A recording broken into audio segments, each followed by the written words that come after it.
Hello students, I am Swati Agrawal from UP medium. आप मेरे channel पर देख सकते हैं इंग्लिश के बहुत ही इजी सॉल्यूशंस। और हमने इससे पिछले वाले वीडियो में बताए थे आपको प्रेजेंट इंडेफिनिट टेंस के रूल्स, वो भी बहुत ही इजी वे में। तो आज हम लेकर आए हैं पास्ट इंडेफिनिट टेंस। बहुत सारे बच्चों को वॉज में, वर में, पास्ट इंडेफिनिट में क्या डिफरेंस होता है इसके बारे में नहीं पता होता। तो आज मैं इनके रूल्स को, इनकी डिटेल्स बहुत ही क्लियर वे में और बहुत ही आसानी से आपको समझ में आएगी अगर आप इस वीडियो के एंड तक बने रहेंगे। आइए स्टार्ट करते हैं। तो सबसे पहले हम ये जानेंगे कि पास्ट इंडेफिनिट टेंस को हम कैसे पहचानेंगे कि ये पास्ट इंडेफिनिट टेंस है और क्यों हम इनको पास्ट इंडेफिनिट बोलते हैं। सबसे पहले पहचान। देखिए, पहचान क्या होगी, जब भी आपको सेंटेंस लिखा हुआ मिलेगा तो आपको उस सेंटेंस में या मिलेगा, ये मिलेगा, ई मिल सकता है, ए, या फिर आपको ता, ती, ते के साथ था, थी, थे भी मिलेगा। ये आपकी पहचान हो गई। मैंने साथ में कुछ और पहचान भी लिखी है, जहां पर अगर आपको या, ये या इस तरह के शब्द नहीं मिलते हैं किसी भी वर्ब के एंड में, तो आप फिर भी ऐसे टेंसेस को कैसे पहचानेंगे। जो काम भूतकाल में शुरू हुआ हो और भूतकाल में ही खत्म हो गया हो, यानी जिस काम की जो शुरुआत है वो पास्ट में हुई हो और वो पास्ट में ही खत्म हो गया हो, तब हम पहचान लेंगे कि ये टेंस हमारा कौन सा है, पास्ट इंडेफिनिट टेंस। जैसे कि मैंने एग्जाम्पल भी दिया हुआ है, उसने पत्र लिखा। तो ये देखिए, प्रेजेंट की बात नहीं है, ये पिछले समय की बात है, यानी जो समय निकल चुका है और उसी में ही उसने अपना काम को पूरा कर लिया है। यानी उसने अपने काम को कुछ समय पहले पूरा कर लिया और उसी समय उसने शुरू किया था। ऐसे ही रवि स्कूल गया, रवि स्कूल चला गया और ये पिछले समय की बात है। तो आप इस तरीके से भी इस टेंस को पहचान सकते हैं। दूसरा एक तरीका है, जब कोई आदत संबंधी बात पास्ट से रिलेट करती हो। ये ध्यान रखिएगा, जब कोई आदत संबंधी बात जो कि पास्ट से जुड़ी हुई हो, तब भी वहां पर पास्ट इंडेफिनिट टेंस होता है। और इसके एग्जाम्पल भी मैंने दिए हुए हैं, जैसे वह जाता था। तो यहाँ पर वह जाता था यानी आदत हो गई कि वह जनरली जाता था, ठीक है। ऐसे ही रीना गाना गाती थी। तो रीना की ये जो है हैबिट की बात हो रही है कि रीना गाना गाती थी। तो ये तो बेटा पास्ट इंडेफिनिट टेंस की पहचान हो गई, ठीक है। अब पास्ट इंडेफिनिट टेंस को बनाने के लिए जो बेसिक रूल है, हम बहुत बेसिक से स्टार्ट कर रहे हैं कि जिन स्टूडेंट्स को बिल्कुल भी सब्जेक्ट्स का पता नहीं है कैसे हम इनको बनाएंगे, मैं सारी चीजें बहुत ही क्लियर वे में बताऊंगी। बेटा ध्यान से समझिएगा। सबसे पहले मैं यहाँ पर बता रही हूँ कि हमारे जो सेंटेंस में सब्जेक्ट्स होते हैं वो कितनी तरह के होते हैं। तो सब्जेक्ट होते हैं बेटा दो तरह के, एक होता है हमारा सिंगुलर और एक होता है प्लूरल। सिंगुलर यानी एक वचन और प्लूरल यानी बहुवचन। तो सिंगुलर सब्जेक्ट हमारे कौन कौन से होते हैं ये समझिए। ही यानी हम किसी भी मेल पर्सन की जब बात करेंगे तो ही का यूज करेंगे, किसी भी फीमेल के लिए अगर हम बात करें तो शी का यूज करेंगे, और किसी भी नॉन लिविंग थिंग के लिए हम किसका यूज करेंगे, इट का यूज करेंगे। और अगर कोई भी नाउन दे रखी है सिंगुलर फॉर्म में है तब भी वो सिंगुलर कहलाएगी। ऐसे प्लूरल में आई आता है, वी आता है, यू आता है, दे आता है, और कोई भी प्लूरल नाउन जो होती है वो भी हमारी प्लूरल सब्जेक्ट में आएगी। अब बात आती है कि इन सेंटेंस को बनाते समय हमें किन किन चीजों का ध्यान रखना है। तो बेटा सबसे इंपॉर्टेंट चीज है कि V2 यानी वर्ब की सेकेंड फॉर्म। इन सभी सेंटेंसेस में जिनमें या तो ये आए या फिर उसकी पहचान ये हो या उसकी पहचान ये हो, आप सभी में वर्ब की सेकेंड फॉर्म लगाएंगे।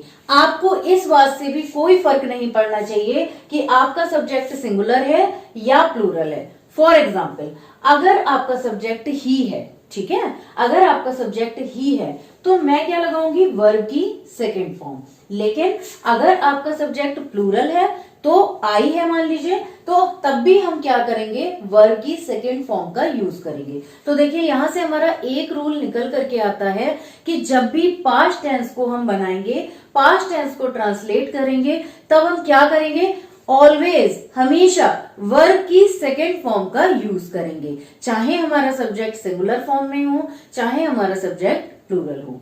इतनी बात अगर आपको क्लियर हो गई तो अब आप समझिए कि वर्ब की सेकेंड फॉर्म से मेरा मतलब क्या है। हम कुछ वर्ब्स ले लेते हैं, ठीक है। फॉर एग्जाम्पल एक बहुत ही जो जनरली यूज में आती है एक वर्ब, उसको ले लेते हैं, जैसे मान लीजिए गो, ठीक है। तो गो हमारी फर्स्ट फॉर्म हो गई, राइट। गो हमारी फर्स्ट फॉर्म हो गई। अब इसकी सेकेंड फॉर्म क्या होगी, तो इसकी सेकेंड फॉर्म होगी वेंट, राइट। और हमारी गो की थर्ड फॉर्म क्या होती है, गॉन। अब इसमें जो V2 है, V2 कौन सी है बेटा, V2 है वेंट। यानी जब भी हम इन सेंटेंसेस को ट्रांसलेट करेंगे तो हम अपनी वर्ब की कौन सी फॉर्म लगाएंगे, वर्ब सेकेंड। इसी तरह से एक और वर्ब को भी देख लेते हैं। हमने देखा कम, कम मीन्स क्या होता है, कम मीन्स आना, ठीक है। अब कम की सेकेंड फॉर्म होती है केम। कम की सेकेंड फॉर्म क्या होती है, केम। यानी इन सेंटेंसेस को बनाते समय हम कौन सी यूज करने वाले हैं, केम। और इसकी थर्ड फॉर्म क्या होती है, कम। तो इस तरह से हमारी वर्ब की 3 फॉर्म्स होती हैं और हम इन वाले सेंटेंसेस में हमेशा वर्ब की सेकेंड फॉर्म का यूज करेंगे। तो आई थिंक ये चीजें आपको क्लियर हो गई हों। 2 चीजों में आप बहुत क्लियर रहिएगा। एक तो आप इसकी पहचान अगर सही से कर लेते हैं, दूसरी बात आपको इस सेंटेंसेस में क्या लगाना होगा, वर्ब की सेकेंड फॉर्म। आपको मैटर नहीं करता कि आपका सब्जेक्ट सिंगुलर है या प्लूरल है। अब अगली जो बात मैं बताऊंगी वो आपको ये बताऊंगी कि इन सेंटेंसेस को हम कैसे बनाएंगे, ठीक है। इन सेंटेंसेस को कैसे बनाएंगे, कहां पर कैसे वर्ब पुट ऑन करेंगे, ये अब हम सर ये वाले जो सेंटेंसेस होते हैं ये भी 3 टाइप्स के होते हैं, जैसे कि अफर्मेटिव हो गए, नेगेटिव हो गए, इंटेरोगेटिव हो गए। तो अभी हम समझेंगे अफर्मेटिव सेंटेंसेस को हम कैसे बनाएंगे। देखिए यहाँ पर लिखा है वह स्कूल जाता था, तो पहचान हमने करी कि ताती ते भी आ रहा है और थाती थे भी, और ये एक आदत से संबंधित बात है और इसीलिए हम इसको क्या मानेंगे, पास्ट इंडेफिनिट टेंस। तो अब इसको बनाएंगे कैसे, वह की इंग्लिश क्या होती है, ही। हमने बताया कि वर्ब की इसमें सेकंड फॉर्म लगेगी, तो जाने की इंग्लिश होती है गो और गो की सेकंड फॉर्म होती है वेंट। तो हम बोलेंगे ही वेंट और आगे लगा देंगे टू स्कूल। इस तरह से हम इस सेंटेंस को बनाएंगे। यानी सबसे पहले अगर हम इसको देखें कि कैसे हमने बनाया, तो सबसे पहले हमने लिखा इसके सब्जेक्ट को, फिर हमने लिखी वर्ब की सेकंड फॉर्म और उसके बाद हमने लिख दिया इसके ऑब्जेक्ट को। इस रूल को फॉलो करते हुए हमने इस सेंटेंस को बनाया। इसी तरह से हम सेकंड सेंटेंस को बनाएंगे, राम ने पत्र लिखा। देखिए ये पास्ट की बात है, ठीक है, ये ऐसे समय की बात है जो कि निकल चुका है। तो सबसे पहले हम अपने सब्जेक्ट को लिखेंगे राम, ठीक है। राम ने पत्र लिखा, तो लिखने की इंग्लिश क्या होती है, लिखने की इंग्लिश होती है राइट। और राइट की जो सेकंड फॉर्म होती है वो क्या होती है, रोट। और थर्ड फॉर्म क्या होती है, रिटन। तो हमें क्या लगानी है, रोट, यानी second form. Ram wrote a letter. इस तरह से हम इस सेंटेंस को बना देंगे। और फिर हम बनाएंगे पिताजी बाजार गए। देखिए यहां पर भी ये भी पास्ट टेंस है, तो हम इसको कैसे बनाएंगे, फादर गए, जाने की इंग्लिश होगी वेंट टू द मार्केट। इस तरीके से हम इन सेंटेंसेस को ट्रांसलेट करेंगे। यहीं पर एक और इम्पोर्टेंट चीज मैं बताती हूं कि कुछ बच्चों को ये कंफ्यूजन होता है कि इन सेंटेंसेस में कहीं हम वॉज वर्ब का यूज करते हैं और कहीं पर हम वर्ब की सेकंड फॉर्म लगाते हैं। तो इस कंफ्यूजन को मैं यहीं आपको दूर कर देती हूं। देखिए वॉज और वर्ड जो होता है वो पास्ट कॉन्टिन्यूअस टेंस में लगाया जाता है, ठीक है, लेकिन वॉज और वर्ब का यूज कुछ और सेंटेंसेस में भी होता है जिनको हम सिंपल सेंटेंस बोलते हैं। कैसे, जैसे अगर मैंने एक सेंटेंस लिखा वह अमीर था, वह अमीर था, ठीक है, तो इसकी इंग्लिश क्या हो गई, ही वॉज रिच। अब देखिए यहां पर आपको सब्जेक्ट मैटर करेगा। कैसे मैटर करेगा कि यहां पर सिंगुलर सब्जेक्ट है, तो सिंगुलर के साथ हम क्या लगाएंगे, वॉज।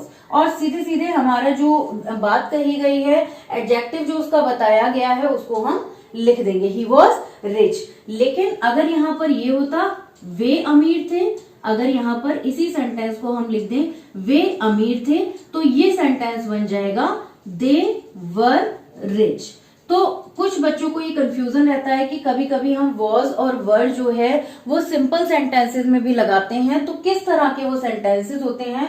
तो बेटा इस तरह के सेंटेंसेस होंगे जहां पर आपको किसी व्यक्ति की विशेषता बताई जा रही है और पास्ट टेंस की बात हो रही है, तब आप वहां पर वॉज और वर का यूज करेंगे। अगर आपका सब्जेक्ट सिंगुलर है तब आप वॉज लगाएंगे, और अगर आपका सब्जेक्ट प्लूरल है तो आप वर लगाएंगे। और एफर्मेटिव सेंटेंसेस आपने देखे। अब हम देखेंगे कि अगर हम इन सेंटेंसेस को नेगेटिव बनाए, यानी अगर मैं यहां पर कर दूं वह स्कूल नहीं जाता था, राम ने पत्र नहीं लिखा, पिताजी बाजार नहीं गए। ठीक है, चलिए हम एक काम ये कर लेते हैं, हम दूसरे सेंटेंसेस ना लेकर के इन्हीं सेंटेंसेस को हम नेगेटिव बनाएंगे। क्यों?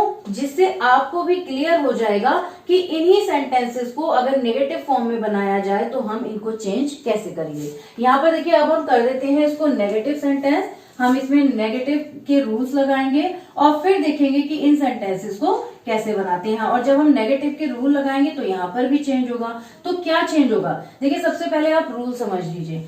यहाँ पर हम जो हेल्पिंग वर्ब लगाएंगे वो लगाएंगे डिड। ठीक है, और नॉट के लिए हम क्या यूज करेंगे? नॉट। तो इस तरीके से हम यहाँ पर डिड नॉट का यूज करेंगे। जैसे हमने प्रेजेंट टेंस में बताया था, प्रेजेंट इंडेफिनिट टेंस में हम डू और डज का यूज करते हैं, लेकिन यहाँ पर अगर हमारा सब्जेक्ट सिंगुलर है या प्लूरल है, दोनों के साथ ही हम कौन सी हेल्पिंग वर्ब का यूज करेंगे? डिड नॉट का यूज करेंगे नेगेटिव सेंटेंसेस में। अब इनको बनाएंगे कैसे? अब सबसे पहले हमारा जो सब्जेक्ट था हम उसको वैसे ही लिख लेते हैं, ही के जस्ट बाद, यानी आपके सब्जेक्ट के ठीक बाद आपको पुट ऑन करना है डिड नॉट को, यानी आप यहाँ पर क्या लिखेंगे?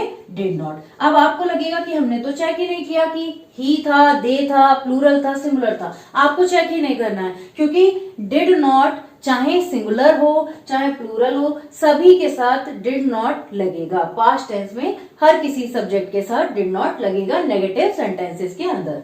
अब आपको करना क्या है? अब हम यहाँ पर वर्ब की कौन सी फॉर्म लगाएं? तो देखिए, मैंने प्रेजेंट इंडेफिनिट टेंस का जब आपको क्लास दिया था तो उसमें ये बताया था कि डू और डज के साथ हमेशा वर्ब की कौन सी फॉर्म लगती है?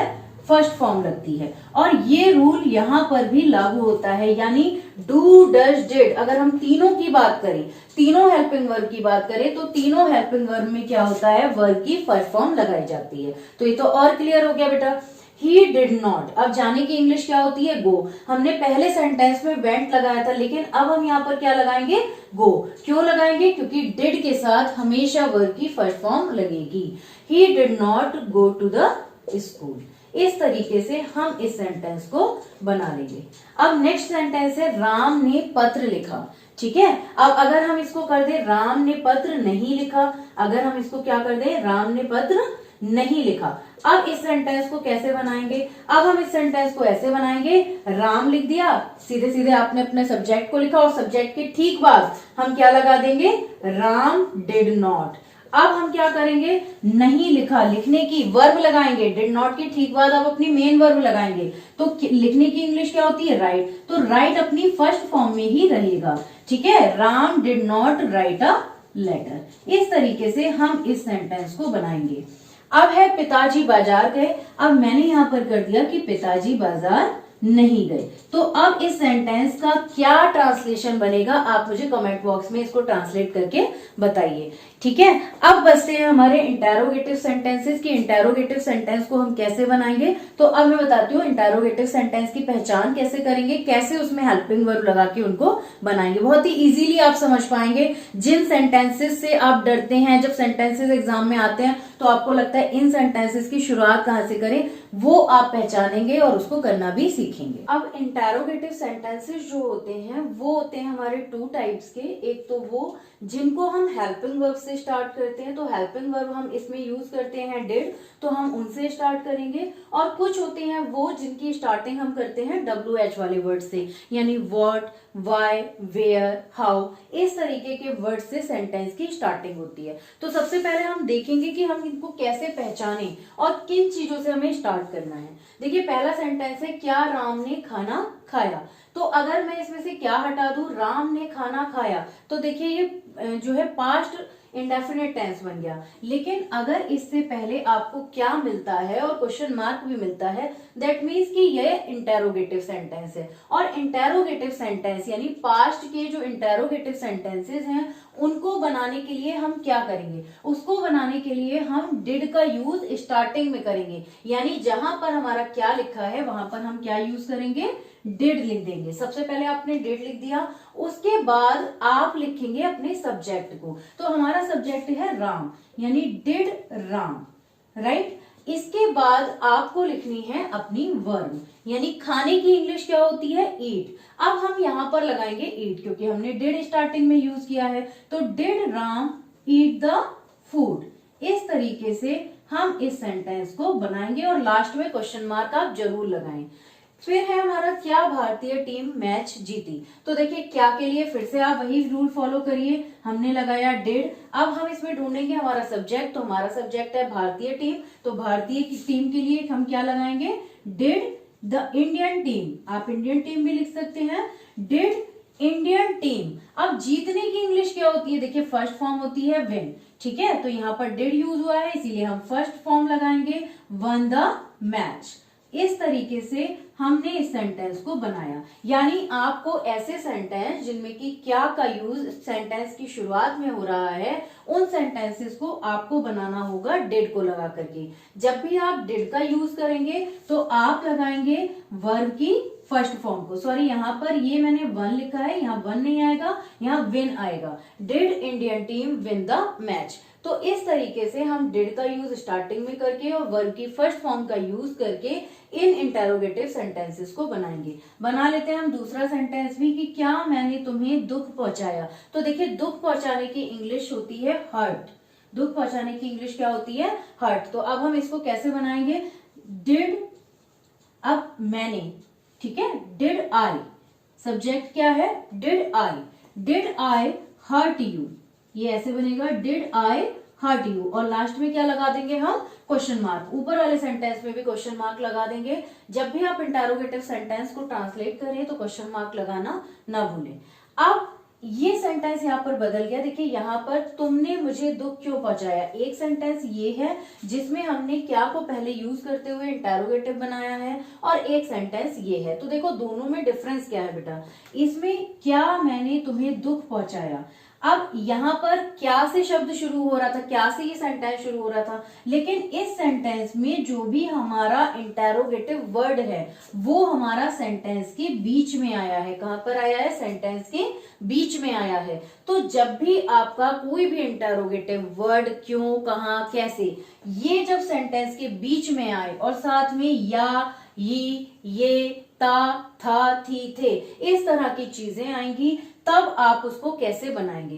देखिए क्यों की इंग्लिश क्या होती है, सबसे पहले आप उस सेंटेंस में से क्वेश्चन वर्ड को निकाल लीजिए। क्यों की इंग्लिश क्या होती है, वाई।